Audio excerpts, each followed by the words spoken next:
이어서 747번 문제 풀어봅시다. 자, 지금부터 나오는 747, 그리고 748, 751, 752 문제는 여러분이 가장 푸는데 시간도 오래 걸렸고 잘 이해가 안 되는 부분이 많을 수도 있어요. 같이 한번 풀어보면서 우리 개념을 확실히 다시 한번 봅시다. 자, 표는 지역 A, B의 발전소에서 전력을 송전할 때 송전 전력, 그리고 송전선의 저항, 그리고 송전선에서의 손실 전력을 나타낸 것이래요. 자, 그렇다면 일단 손실 전력이 나왔기 때문에 우리가 써야 하는 공식 먼저 적고 가자 했죠. P 손실은 I제곱 곱하기 R이다. 그리고 I는 ohm의 법칙에 의해서 ohm의 법칙이래, 미안해요. P 전력 공식 P는 VI에 의해서 이렇게 I는 V분의 P로 고쳐질 수가 있겠죠. 그래서 이 I 대신에 V분의 P를 넣고 제곱, 여기 제곱이 있으니까 곱하기 R을 해줘도 같은 결과가 나오더라. 이때 P와 V는 제로, 제로를 써줌으로써 뭔 뜻이냐? P0는 송전 전력, 그러니까 처음에 전압, 발전소에서 쏴주는 생산한 그 전력을 말하는 거고요. V0는 송전 전압, 송전 과정에서 처음에 쏴주는 그 전압을 얘기하는 거야. 그렇죠? 전력 손실이 생기면 여러분 이 말을 하나 기억하세요. 전력 손실이 생기면 전압 강화가 생긴다. 전력 손실이 생긴다는 거는 전압 강화가 생긴다는 거야. 왜냐면 이 도선에서 I, 전류는 항상 일정하거든요. 그런데 전력이 줄어들게 된다면 P는 VI인데 전력이 줄어들게 된다면 이렇게 가면 갈수록 1번에서 2번으로 갈수록 전력이 줄어든다는 얘기 아니야. 전력 손실이 생기니까. 근데 I는 일정하대. 그렇다면 V가 내려가야겠죠. 그래서 전압 강화가 생길 수밖에 없다. 그래서 이 V0라는 거는 송전 전압을 의미하는 거고 이 도선의 위치마다 V는 계속 바뀌어요. 계속 떨어진다는 거야. 이때 V0는 여기 처음 시작하는, 그러니까 송전을 해줄 때의 V0, 그 송전 전압을 의미하는 거예요. 오케이, 일단 공식을 이렇게 써놓고 문제를 한번 봅시다. 자료들만 나와 있지 이 문제를 풀기 위해서는 기억을 바로 들어가 봐야겠죠. 기억. 발전소의 발전기에서는 전자기 유도를 이용하여 전력을 생산한다. 뭐 맞는 말이네. 이거는 문제에 있는 자료랑은 딱히 관계가 없네요. 니은 풀어봅시다. 송전선에 흐르는 전류의 세기는 A에서가 B에서보다 크다. 자, 전류의 세기를 구하라고 했어요. 지금 문제는 전력, 저항, 손실 전력밖에 없는데 전류를 어떻게 구할까? 자, 니은 한번 풀어봅시다. A에 대해서 먼저 봅시다. P 손실 전력은 P라고 나와 있네요. 우리가 기준을 하나 잡고 합시다. 이 P는 I 제곱 곱하기 이제 이때의 I는 저기 A의 발전소에서 저기 전력을 송전할 때 그 도선에 흐르는 전류라고 하고요. 이 송전선의 저항은 지금 R이라고 나와 있죠. 그걸 그대로 가져와서 여기 써줍니다. 이렇게 되겠네. 이렇게 기준을 잡고 밑에 봅시다. B를 한번 풀어봅시다. 이때 손실 전력은 2P라고 되어 있네요. 2P. 그렇다면 이쪽 수치와 맞추려면 2I 제곱 곱하기 R이 돼야 되네. 그죠? 그럼 이때 우리가 구해야 되는 이 I를 X라고 한번 놓아봅시다. X 제곱이 되겠네. 오케이. 자, 그렇다면 여러분 위에 한번 비교를 해볼까요? 이렇게 써볼 수가 있겠네요. 2x 제곱 곱하기 r은 이 2p니까 여기 p는 i 제곱 곱하기 r로 표현한 요 값을 2배 해준 것과 같아야겠죠? 무슨 말인지 알겠나요? 그래야 되므로 여기 우리가 구하는 x는 위에서 우리가 값을 그냥 상정해버렸던 이 i라는 값과 일치하는구나. 그렇죠? 그래서 이 계산 결과에서 IA와 IB는 같은 i라는 값을 가진다라는 것을 우리가 알 수 있겠어요. 그래서 A에서가 B에서보다 큰 것이 아니라 A와 B가 같다라는 결론이 나오게 되겠네. 그래서 니은 틀렸죠. 디귿 봅시다. 송전전압은 A에서가 B에서보다 크대요. 자, 송전전압이라는 말이 나왔네. 그렇다면 요 위에 우리가 적었던 공식을 통해서 한 번 더 풀어봅시다. 자, 이것도 마찬가지야. A에서 P 손실은 지금 여러분 P라고 했었죠. 그죠? P라고 했었는데, 자, 이 값은 우리 처음에 요 i제곱 곱하기 r로 나타내면 위에 니은을 풀 때처럼 공식을 이렇게 적을 수 있었지만, 두 번째 요 공식으로 한번 적어볼까요? V0, P0. 송전 전력이 지금 2P0이기 때문에 여기 2P0를 써주고 제곱 곱하기 R 이렇게 쓸 수 있겠네. 그죠? 그렇다면 B를 똑같이 한번 풀어봅시다. P 손실은 지금 2P라고 나와 있네요. 2P는 송전 전력은 지금 P0라 나와 있고 위에는 P0. 송전 전압은 지금 몰라요. 송전 전압은 그냥 이렇게 여기는 Y라고 한번 놓아 봅시다. Y 제곱 곱하기 송전선의 저항은 2R이죠. 2R이다. 자, 그렇다면 요 두 값에 대해서 방정식을 세우면 되겠지. 여기 2P고 여기가 P이기 때문에 위에 있는 전체 값에다가 곱하기 2를 해준 것은 밑에 것과 같다는 내용이 되겠죠. 그죠? 그렇기 때문에 한번 식을 적어봅시다. 여기도 위에 문제와 통일성을 위해서 이걸 먼저 적읍시다. 2R은 위에 거 2 곱해준 거 2 곱하기 V0 2P0 제곱 곱하기 R과 같다.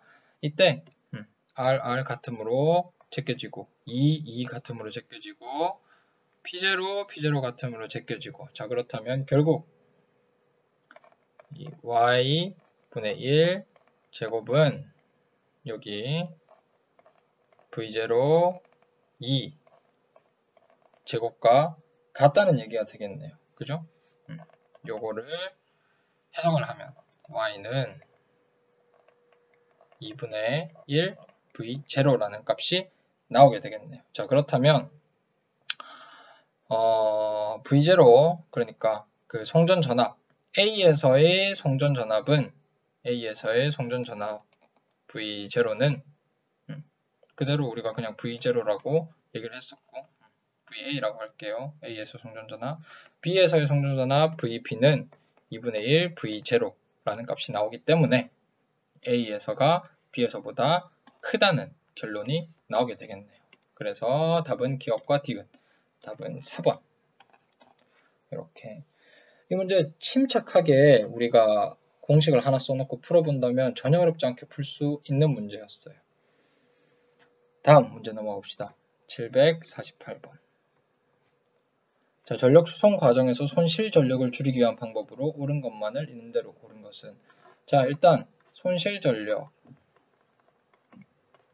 P 손실은 I제곱 곱하기 R이죠. 송전선에 흐르는 전류 제곱 곱하기 R이기 때문에 이 손실 전력을 줄이기 위해서는 우리가 두 가지 방법이 있다. I를 줄이는 것과 두 번째 R을 줄이는 것이 있겠죠. 그죠? I를 줄일 수 있는 방법 중에 하나로 P는 VI 이렇게 표현이 되죠. 그죠? 이 송전을 해줄 전력은 일정한데 이 I를 줄이기 위해서는 V를 높여야 된다. 그래서 송전 전압을 높여주는 방법으로 이것 1번 해결 방법을 구현할 수 있고요. R을 낮춰준다. 도선 자체의 저항을 낮춰주기 위해서는 저항이 낮은 도선을 이용하는 방법이 있죠. 이 저항이 낮은 도선이라는 거는 단면적이 넓은 도선, 그러니까 두껍게 만들면 된다는 소리야. 그 다음에 저항 자체가 낮은 소재로 된 것. 그리고 또 저항이 일정 온도 이하에서 아예 0으로 수렴해버리는 그런 초전도체를 이용하는 방법이 있는데 마지막 이 초전도체 같은 경우는 계속해서 온도를 일정 온도 이하로 낮춰줘야 되기 때문에 비경제적이라고 볼 수 있죠. 하지만 이 온도가 상온에 가까우면 가까울수록 이렇게 초전도 도선을 이용해서 송전선을 만드는 게 이제 실제로 구현하기가 가장 유용하겠죠. 그래서 그런 기술 개발들이 되고 있다. 이런 내용을 시사하는 바도 있겠어요. 일단 문제를 풀어봅시다. D형, 송전 전압을 감소시킨다. 자, 이것은 1번 송전 전류 이거를 감소시키기 위해서 우리가 송전 전압을 높이는 방법이라 했는데 이것과 완전 반대되죠. 그래서 틀린 보기가 되겠어요. 니은, 굵기가 가는 송전선을 사용한다. 굵기가 가늘어 버리게 되면 저항이 올라가겠죠. 그래서 굵기가 굵은 걸 사용해야 돼요. 역시 답은 D급밖에 없는 2번이겠네요. 앞서 말했던 임계 온도 이하에서 초전도 케이블을 사용한다. 이 초전도 케이블의 임계 온도가 상온과 비슷하면 비슷할수록 쿨링에 들어가는 그런 경제적인 비용이 줄어들 테니까 그런 기술 개발이 이루어져서 초전도 케이블을 사용하게 되면 송전전압을 굳이 막 이렇게 높여주는 설비를 하지 않고도 손실 전력을 효과적으로 줄일 수 있다. 자, 넘어갑시다. 다음 문제로. 751번 한번 풀어봅시다. 교류 전원과 저항이 연결된 변압기에 나타내는 것이고 1차 코일, 2차 코일의 가문수는 각각 N과 2N이래요. 자, 변압기가 나왔네요. 그리고 가정, 단, 변압기에서 에너지 손실은 무시한다. 요게 나왔으므로 P1, 그러니까 여기 교류 전원에 입력되는 전력, 그리고 출력되는 전력 P2. 이것은 같다고 우리가 놓을 수 있겠네요. 일단 에너지 손실은 무시한다니까. 이걸 토대로 N2분의 N1은 V2분의 V1이 되고 거꾸로 I1분의 I2라는 이런 공식을 우리가 알아낼 수 있겠네. 그렇다면 여기 N과 2N 값을 그대로 대입해서 한번 이 각각의 값들을 한번 구해봅시다.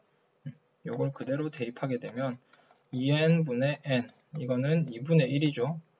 V2분의 V1이 2분의 1이래. 일단 요거.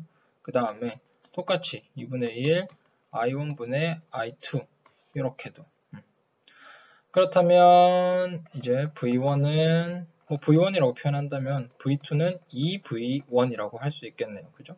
그 다음에 I1은 I1이라고 표현한다면 I2는 2분의 1 I1이라고 우리가 적을 수 있겠고요. 요거를 구해놓고 한번 문제를 풀어봅시다. 기억. 저항에 걸리는 전압은 교류 전원의 전압의 2배이다. 자, 저항에 걸리는 전압. 기억.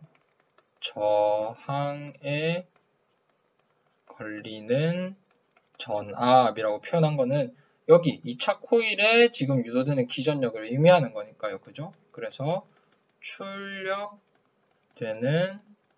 전압을 의미하고 이거는 V2를 의미하는 거죠. 그죠? 이 V2는 앞서 구했듯이 이 V1과 같게 되겠죠. 그래서 교류 전원 전압의 2배이다. 이 교류 전원 전압이란 거는 입력되는 전압을 말하는 거니까. 맞죠? 코일에 흐르는 전류의 세기는 1차 코일에서가 2차 코일에서보다 크다. 1차 봅시다. 1차 코일에 흐르는 전류의 세기는 I1이라 할 때 2차 코일에 흐르는 전류의 세기는 2분의 1 I1이라고 했죠. 그래서 1차 코일에서가 2차 코일에서보다 크다. 이것도 맞는 보기. 디귿. 저항에 유도되는 전력은 1차 코일에 공급되는 전력과 같다. 자, 이것은 우리가 위에서 가정을 했던 요거 단 변압기에서 에너지 손실을 무시한다. 이것으로부터 바로 알 수 있는 내용이었죠. 그러므로 디귿도 맞는 보기. 요걸 의미하는 거잖아요. 이거. 그죠? 그래서 기억년 디귿 답은 5번이 되겠네요. 밑으로 넘어가 봅시다. 자, 752번 같은 문제는 여러분이 가장 좀 난했던 문제라고 할 수 있겠는데 그랬나요? 한번 같이 풀어봅시다. 그러면 전압이 V인 교류 전원과 저항값이 R인 저항이 연결된 변압기를 나타낸 것이다. 1차 코일과 2차 코일의 가분수 B는 1대3이라는 거 보니까 N 그리고 3N이라고 적을 수 있겠네요. 자, 바로 또 저기 공식을 적고 문제를 풀어봅시다. N1분의 N2는 뭐 V1분의 V2, 그 다음에 I는 거꾸로 I2분의 I1이라고 할 수 있죠. 자, 여기서 정해주었기 때문에 요거를 한번 읽고 넘어갑시다. 2차 코일에 유도된 전압을 V2, V2라 했고 1차 코일에 흐르는 전류 세기를 I1이라고 할 때 이미 정해졌네요. 이 V2를 그냥 V2라고 넣고 I1을 I1 이렇게 놓을게요. 이렇게 고정을 한 다음에 V2와 I1을 각각 이렇게 풀어보라고 했네. 오케이, 봅시다. 자, 그러면 전압이 V인 교류 전원이라 했으니까 여기서 말하는 거는 V1을 V로 고정을 했다라는 얘기겠죠. 그죠? V1을 V로 고정을 했다. 자, 이때 V2를 V1으로 V로 지금 표시를 해라는 거겠네요. 한번 봅시다. 이거는 너무너무 쉽게 풀 수 있네. N1 같은 경우는 여기 N이라고 했고 N2 같은 경우는 3N이라고 했으므로 V1과 V2는 3이 나오겠죠. V1분의 V2는 그렇죠. 근데 이제 우리 V1을 V라고 놓으라고 했으니까 여기서 전압이 V인 이렇게 나왔으니까 요거를 고치게 되면 V분의 V2는 3이더라. 다시 고치면 V2는 3V더라.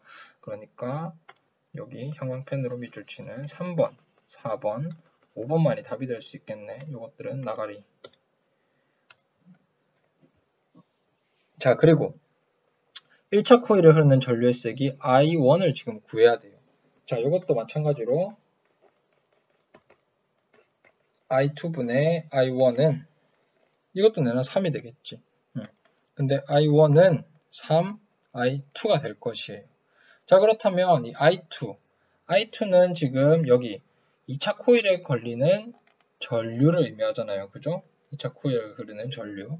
자, 이렇게 폐도선, 이렇게 이 도선에 전기가 흐를 때 우리가 꼭 적용할 수 있는 법칙 중에는 옴의 법칙이라는 법칙이 있죠.